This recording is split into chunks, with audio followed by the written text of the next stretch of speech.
Ms. Cortez, Senator Cortez Masto. Thank you. Thank you, Mr. Chair, for having this important hearing. Let me start with Mr. Masad. Talk a little bit about what should the goal of a market structure legislation be that we're looking at? I think it needs to set up a process and some principles for achieving clarity and addressing this regulatory gap. The gap is that in our framework, we have no regulator of the spot market for anything that's not a security. So we need to fill that. And we need to bring some clarity to this question of when is the use of digital technology turn something into a security or a commodity. But that's much more complicated, if you will, than simply writing in, a single definition. And that's why I advocate a process. That's why Jay Clayton and I advocated more of a process of bringing the SEC and the CFTC together. You don't necessarily have to merge them, but we need to have them work together on this. Thank you. And Ms. Mersinger, would you agree with that? Yes, I would agree that we need a framework that's going to work for the industry. We need clear lines of jurisdiction here. And I totally agree with the SEC and the CFTC working together. In fact, they could do that right now, and they are doing that right now, working together to provide what clarity they can. But we still need legislation to oversee the spot market, and as Mr. Massad said. Okay, thank you. Let me ask you this as well, and maybe Mr. Massad, let me start with you again. I have heard from my state's a security administrator and many of them across the country about the paramount importance of preserving states' powers in federal market structure legislation. Can you talk about why that is important? Yes, I think it is important because the state securities authorities have always played a critical role in our system. And again, I think you're going to hear a lot of comments today suggesting this is this whole new world and so forth.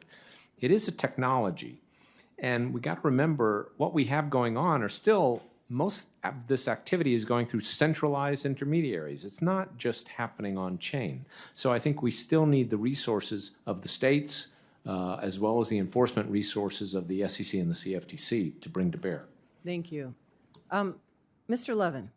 Thank you. By the way, you did some great work with Caesar's Palace. I thank you for the work that you've done. I appreciate it.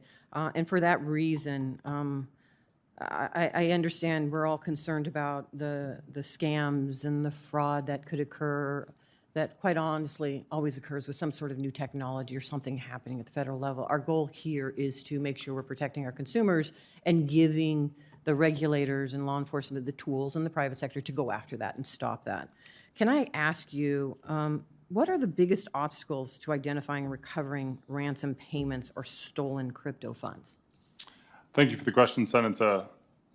The biggest barrier that we find when we're looking for money that is being stolen or has been extorted through ransom is that money can move to foreign jurisdictions where there can be non-compliant centralized entities that actually hold cryptocurrency on behalf of those illicit flows. And that's where it's really important for the United States to be able to work across different geographies to be able to prevent the laundering of that activity in foreign jurisdictions. And would you say that state and local law enforcement and regulators already have the tools they need to address those the scams?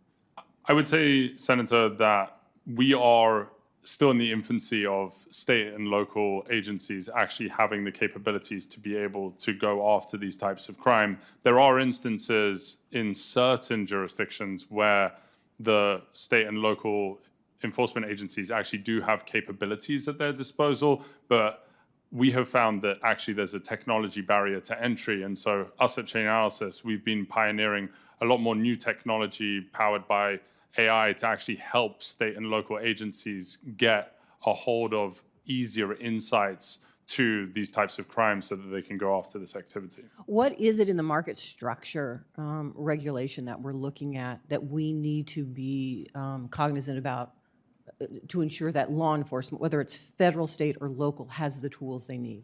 I think it starts, Senator, with the actual regulators to actually have the tools in place to monitor the publicly available information and proactively go after the types of threats that we need, rather than overly relying on a reporting structure that we've had in traditional markets. Thank you. Thank you, Mr. Chairman.